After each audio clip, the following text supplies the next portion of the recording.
মিটিজোড়া ধারাবাহিকে আমরা দেখেছিলাম স্রোত গিয়েছিল নীলুর সাথে দেখা করতে, ওকে ফিরে আসতে বলেছিল, স্যারেন্ডার করতে বলেছিল, কিন্তু ও আসবে না ক্রান্তি ভাইকে ছেড়ে। বুঝতে পেরেছে দিদি আবার ভালোবাসতে শুরু করেছে, ওদের বিয়ে হবে। ও চলে এসেছিল গাড়িতে, সকাল হয়ে গেছে, বাড়ি ফিরতে চাইছে, ভাবছে দেরি হচ্ছে, বন্ধুদের ফোন করে জানিয়েছে দিদিভাইয়ের খবর পাচ্ছে না। ওদিকে ওর দিদিভাইয়ের অবস্থা ভালো না, অনিবার নিয়ে গেছে হাসপাতালে, অপারেশন হবে, 50-50 চান্স। স্রোতের কোনো খোঁজ পাওয়া যাচ্ছে না, কোথায় গেল সুর?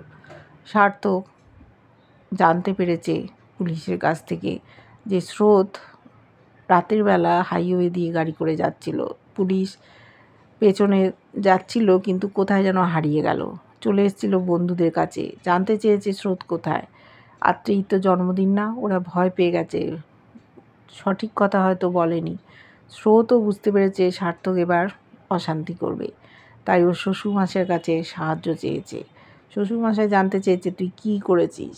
দেখতে থাকবো শেষ পর্যন্ত কী হয়। ওদিকে ক্রান্তি আর নীলুর বিয়ে।